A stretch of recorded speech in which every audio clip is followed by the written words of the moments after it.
Ce message explore l'enseignement capital de Jésus dans Jean 15, 1-10, où il se révèle comme le vrai cep et Dieu comme le vigneron.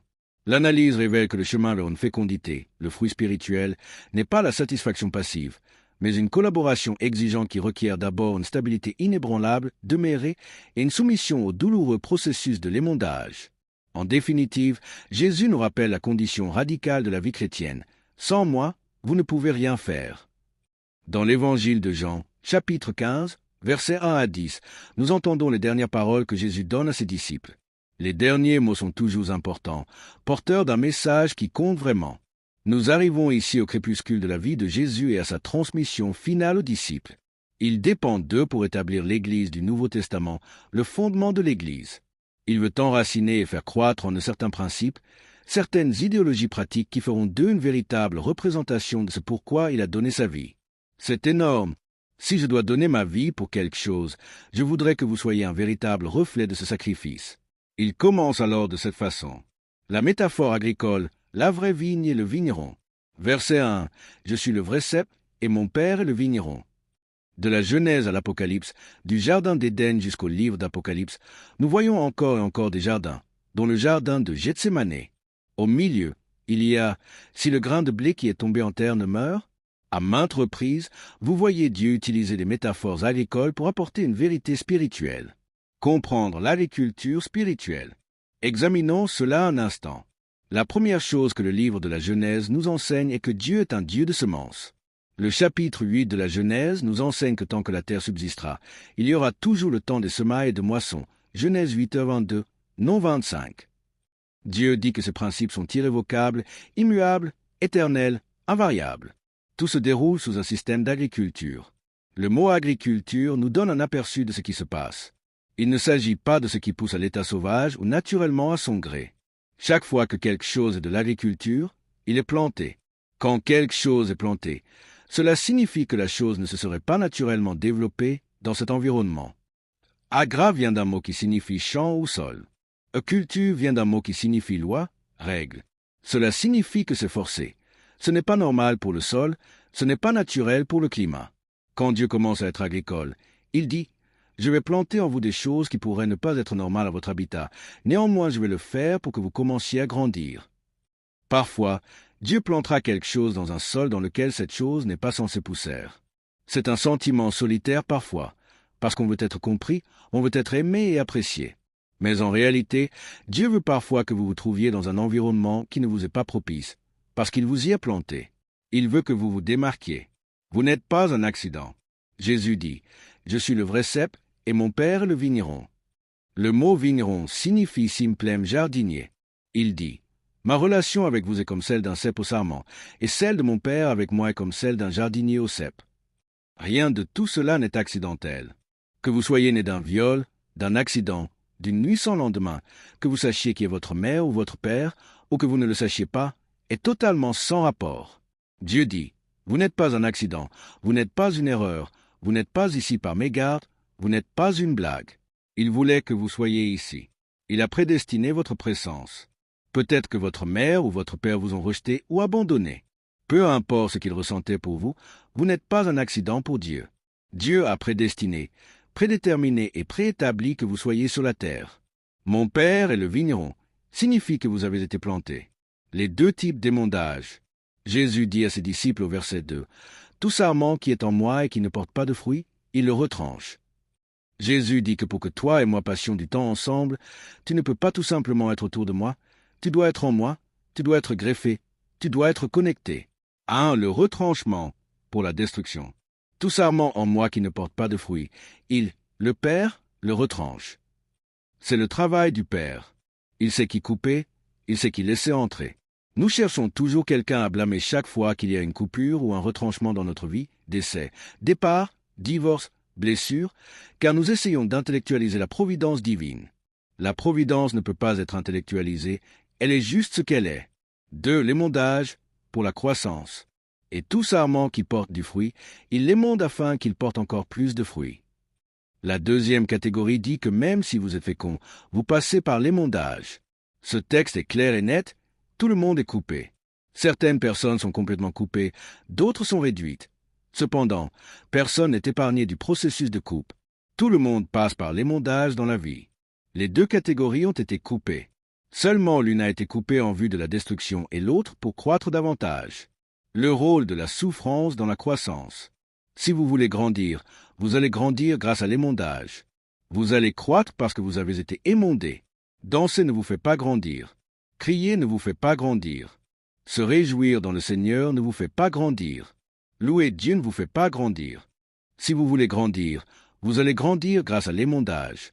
Vous allez croître parce que vous avez été émondé. Danser ne vous fait pas grandir. Crier ne vous fait pas grandir. Se réjouir dans le Seigneur ne vous fait pas grandir. Louer Dieu ne vous fait pas grandir. Qu'est-ce qui vous fait vraiment grandir? Lorsque vous endurez le châtiment, lorsque vous endurez d'être réduit, lorsque vous endurez d'être purgé, c'est cela qui vous fait grandir. Ce ne sont pas les bons moments qui vous font grandir. Ce sont les mauvais moments qui vous font grandir, les moments difficiles, les moments douloureux, les moments de solitude, les moments frustrants, les moments de larmes. Ce sont ces moments qui vous font vraiment grandir. Dieu dit que si vous grandissez et que vous vous débrouillez bien, la récompense est qu'il va vous émonder. Il ne va pas vous laisser rester au niveau où vous êtes. Il vous coupe pour que vous portiez plus de fruits. Dieu dit essentiellement la même chose que la mère. Je te coupe parce que je t'aime. Il vous aime trop pour que vous soyez satisfait de produire à un certain niveau quand il vous a créé pour produire à un niveau supérieur. Il doit donc vous réduire au niveau dans lequel vous produisez pour que vous découvriez que vous pouvez faire plus que là où vous vous trouvez. La fécondité, le fruit de la relation. Jésus dit que tout sarment en lui qui porte du fruit, il l'émonde pour qu'il porte plus de fruits. Si vous êtes fécond et que vous voulez produire davantage, vous devez être prêt à passer par l'émondage pour atteindre une plus grande fécondité. Le fruit naît de l'union. Le fruit est une progéniture, le résultat d'une relation, comme le fruit d'un mariage ou le résultat de la pollinisation par les abeilles. Vous ne pouvez pas être fécond sans être relationnel. Pour être fécond en tant qu'enfant de Dieu, vous devez avoir une relation avec Dieu, une communion intime avec lui. La progéniture de cette communion est le fruit. L'effort de collaboration.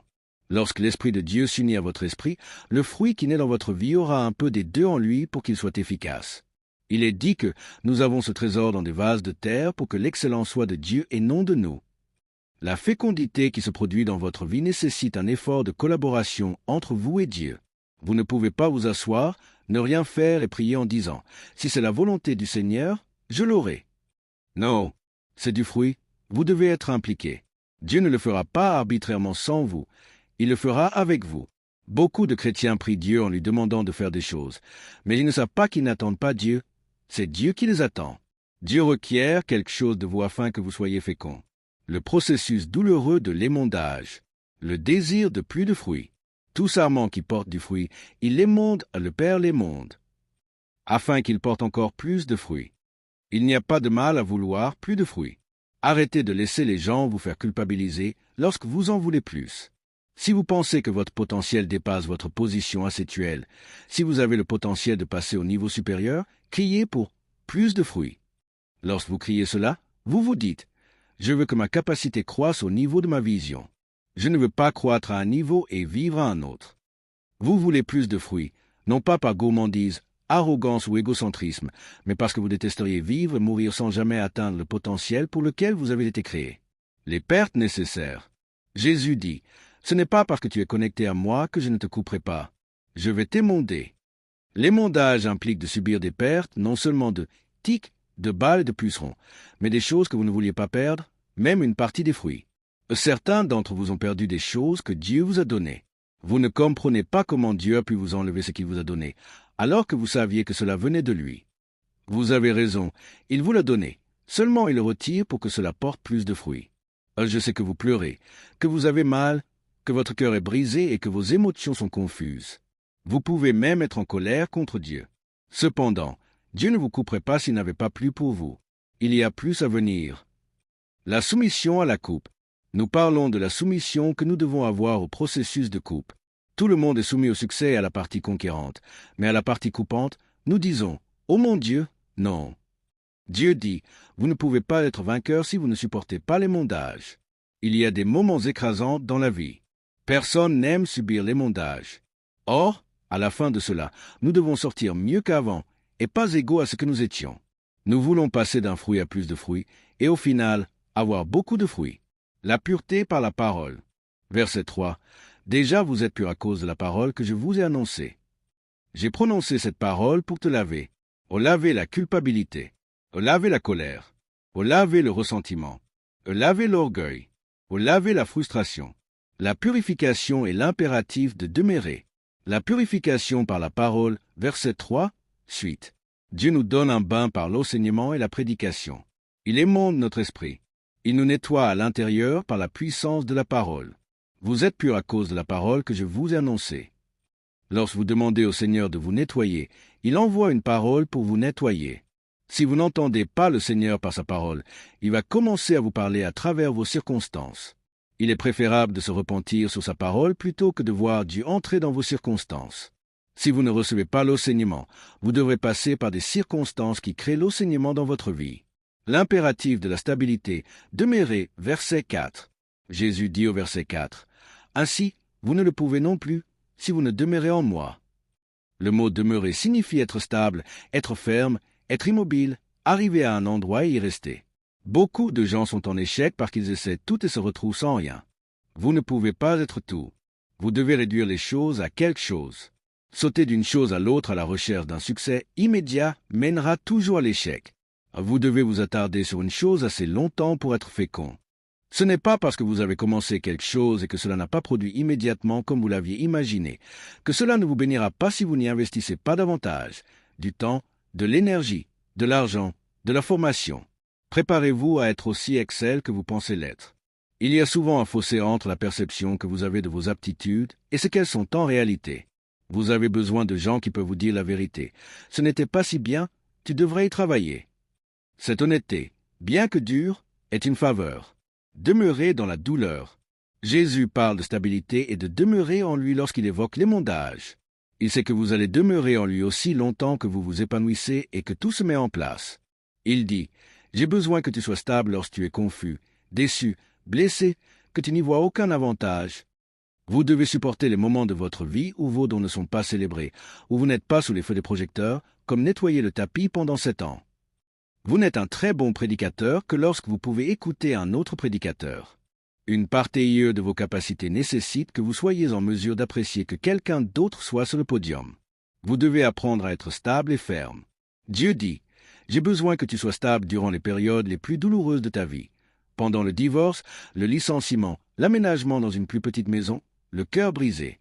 Vous restez, vous demeurez, vous vous accrochez, vous endurez, vous vous battez, car vous ne pouvez pas être fécond si vous n'êtes pas stable. Le passage de fruits à plus de fruits, à beaucoup de fruits n'est possible que si nous sommes stables. Vous ne verrez jamais ce que vous pourriez être si vous abandonnez. Vous devez persister, peu importe ce que le diable vous dit. La dépendance totale. Sans moi, vous ne pouvez rien faire. Verset 5. Je suis le cep, vous êtes les sarments. Celui qui demeure en moi et en qui je demeure porte beaucoup de fruits, car sans moi, vous ne pouvez rien faire. C'est la partie qu'il veut que vous compreniez. Vous n'y êtes pas arrivé tout seul. L'aveuglement humain. Vous ne pouvez rien faire par vous-même, diriger, élever des enfants, sauver un mariage, gérer un département, construire une maison. Ceux qui pensent avoir fait sans le Seigneur, obtenir un diplôme, acheter une maison sans être sauvés. Non, en réalité, tout de même pas réussi par eux-mêmes. Il les a aidés à arriver là où ils voulaient aller. C'est pitoyable qu'il vous ait guidé là où vous en êtes dans la vie, mais que vous remerciez les gens qui vous ont quitté, trahis et détruits. Celui qui a été plus proche qu'un frère, vous ne lui prêtez aucune attention. Rien n'a donné sans lui. C'est la raison pour laquelle, quoi que vous donniez, quoi que vous semiez, vous ne faites que donner de l'abondance qui vous a été donnée en premier. Sans lui, vous ne seriez pas en mesure de donner. Sans lui, vous n'auriez rien à donner, ni argent, ni talent, ni sagesse, ni concept, ni influence, ni idée, ni créativité. Il est important de ne pas s'attacher plus au don qu'à celui qui donne ce don, ou à la guérison qu'à celui qui guérit, à la bénédiction qu'à celui qui bénit, aux choses qu'il vous a données qu'à celui qui vous les a données. Car sans lui, vous pouvez faire quoi? Rien du tout. L'adoration de l'humilité. Cet aveu d'humilité est une adoration. C'est une vie de prière. C'est une bonne façon de commencer votre matinée. Seigneur, sans toi, je ne peux rien faire. Avoir besoin de sa sagesse, de son guide, et promettre, si j'ai la victoire, je te louerai, vu que sans toi, je ne peux rien faire. C'est admettre vos propres limites et vous humilier devant Dieu. Jésus résume les choses pour ses disciples qui s'apprêtent à le quitter physiquement. Il dit, « Sans moi, vous ne pouvez rien faire. » Dans un même souffle, il dit, « Je m'en vais. » Il ne vous dit pas de ne rien faire. Et il sera avec vous en esprit. Votre tâche est de ne pas croître, de ne pas vous rendre fécond, de ne pas paraître plus grand ou plus riche. Et il dit, tout ce que tu dois faire, c'est de demeurer en moi, et que ma parole demeure en toi. J'assume tout le reste. L'union entre stabilité et fidélité. L'union entre stabilité et fécondité. Dieu dit, si vous êtes stable, je vous rendrai fécond. Le prédicateur témoigne de 43 ans de ministère. Bonne année, mauvaise année, grande foule, pas de foule, beaucoup d'argent, pas d'argent, cela ne fait aucune différence. Même quand je ne peux plus me permettre de garder les lumières allumées, je prêche toujours la parole. Ah, il devait être fidèle. Vous ne pouvez pas devenir fécond si vous n'êtes pas fidèle. L'exemple de l'abandon. Si, après 9 ans et demi avec moins de 100 membres, il avait abandonné, il aurait manqué le fruit. Ce n'était pas une question de bénédiction, c'était une question de fidélité. Vous ne devez pas mesurer le succès comme le monde le mesure. Une fois que vous avez mis la main sur la charrue, vous ne regardez plus en arrière. Une fois que vous avez dit oui, vous ne dites plus non. Vous devez être fidèle. Vous devez être ferme. Vous devez rester là. Le message est adressé à quelqu'un qui est prêt à abandonner ou qui se sent frustré. L'exigence de la patience, le vigneron sait quand bénir. Vous vous demandez, j'aurais dû déjà avoir ma bénédiction. Mais qui êtes-vous pour décider quand la plante porte des fruits? Vous n'êtes pas le vigneron, vous n'êtes qu'un sarment. Votre rôle est de rester connecté et de vous mêler de vos affaires. Dieu sait quand il est prêt à vous bénir. Dieu sait quand votre famille n'en peut plus. Dieu sait quand vous êtes assez mûr pour y faire face. Dieu sait si vous vous êtes suffisamment développé pour supporter la bénédiction. Dieu sait si l'ouverture d'une porte ne vous fera pas monter la tête ou si vous ne vous égarez pas drogue, perte de tête, dépression nerveuse. Dieu sait si vous pouvez rester confiant, résister à la pression et combattre l'ennemi. La vérité est simple, demeurez. Présentez-vous juste pour le combat. Montrez-vous pour le combat tous les jours, faites ce que Dieu vous a dit de faire. Le danger de l'instabilité et la justice des hommes, verset 6. Verset 6. Si quelqu'un ne demeure pas en moi, il est jeté dehors comme le sarment et il sèche, puis on ramasse les sarments. On les jette au feu et ils brûlent. Jésus dit que si vous faites les choses par vous-même, tout ce que vous obtiendrez s'asséchera. Et lorsque les hommes mettront à exécution ce qu'ils veulent faire de vous, ils vous jetteront au feu. Ne tombez jamais à la merci des hommes, car ils sont impitoyables. Ce sont pourtant des hommes aussi coupables que vous, mais ils vous crucifieront pour avoir fait ce qu'ils ont déjà fait. Demeurez aussi près que possible de la main de Dieu, car Dieu est miséricordieux, bon, fait grâce et pardonne. Il y a une différence entre le châtiment de Dieu et la maltraitance des hommes. Restez entre les mains de Dieu. La puissance de la prière mûre, verset 7. Verset 7. Si vous demeurez en moi et que mes paroles demeurent en vous, demandez ce que vous voudrez, cela vous sera accordé. Voici le contrat, la clause, la promesse. Aussi vous demeurez en moi, stabilité. Et que mes paroles demeurent en vous, pas les paroles des autres, des potins, de vos ennemis, de vos peurs, de votre passé. Alors demandez ce que vous voudrez et cela vous sera accordé. C'est un pouvoir immense. Le fruit de la maturité. Dieu ne vous a pas donné ce pouvoir quand vous étiez bébé. Parce qu'il vous a fait demeurer, il vous a fait mûrir.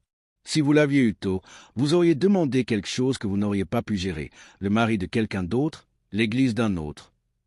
Après vous avoir fait mûrir, Dieu peut maintenant vous faire confiance avec ce pouvoir. Il peut vous faire entrer dans un niveau supérieur de réflexion et de rêve, vous permettant de demander ce que vous voulez. Le vrai mystère est que si vous faites en sorte que la parole demeure en vous, elle changera ce que vous demandez. Si vous n'avez pas assez de paroles, vous demanderez selon la chair. Si vous avez assez de paroles, cela changera les désirs de votre cœur, la valeur que vous accordez aux choses. Ce qui compte pour vous. Dieu dit, je te le donnerai. Vous n'aurez même pas à travailler pour cela. Il peut vous donner une maison que vous n'avez pas construite, un vignoble que vous n'avez pas fait pousser. La transformation par la parole. Cette parole qui entrera dans votre cœur vous changera. Elle changera votre façon de penser, de vivre, de réagir, et même ce que vous voulez et ce que vous demandez. Ce que vous vouliez il y a 20 ans ne vous apporte plus de joie aujourd'hui. Vous avez mûri. La puissance de la vie et de la mort est sur votre langue. Vous pouvez parler aux boiteux, déclarer la parole, et la puissance de Dieu agira. La gloire du Père est l'union finale. La gloire du Père, verset, émoticône n'en croyant pas ses yeux. Verset 8. C'est ainsi que mon Père sera glorifié si vous portez beaucoup de fruits et que vous serez mes disciples. Dieu est plus heureux que vous lorsque vos prières sont exaucées. Il bombe le torse lorsque vos prières sont exaucées. Dieu est fier de vous. Pourquoi cela ne suffit-il pas? Pourquoi avez-vous besoin que tout le monde applaudisse quand Dieu dit « Je t'applaudis » ? Conclusion. L'union entre stabilité et fécondité. Le cœur de Dieu veut que vous soyez féconds, que vous prospériez, que vous soyez en abondance, santé, paix, joie. Cependant, Dieu n'est pas le Père Noël. Il veut vous apprendre à être stable. L'union entre la stabilité et la fécondité signifie en immobilité. Si vous faites pousser une plante et que vous la déplacez sans cesse, elle mourra. Pour qu'elle fleurisse, vous devez la laisser au même endroit, l'arroser et la laisser tranquille. 2. Fidélité. Mes pieds sont plantés dans la maison du Seigneur et je fleuris dans les parvis de mon Dieu. Le message est d'être ferme, stable, juste stable. Stable quand le vent souffle, stable dans le déluge, stable dans le feu. Si vous y parvenez, Dieu vous rendra fécond. Si vous élevez des enfants ingrats, continuez de faire ce que vous êtes censé faire et soyez stable. Vous ne pouvez contrôler que vous-même. Si vous êtes stable, ça portera des fruits pour vous, même si ce n'est pas quand vous le voudrez ou de la façon dont vous le voudrez. Demeurez dans l'amour, versets 9 et 10. Les versets 9 et 10 vous invitent à demeurer dans l'amour de votre Bible, de votre Dieu, de votre foi, de votre famille. C'est difficile, vous vous sentez seul parfois, mais demeurez Y. Si vous y demeurez, Dieu vous récompensera, vous bénira, il vous donnera la paix. Le souhait final est que Dieu enlève l'esprit de fuite, la peur du rejet ou le sentiment d'insuffisance, et que vous trouviez la grâce d'être simplement stable. Car c'est la stabilité qui permet à Dieu d'établir, de renforcer les fondations et de vous rendre fécond.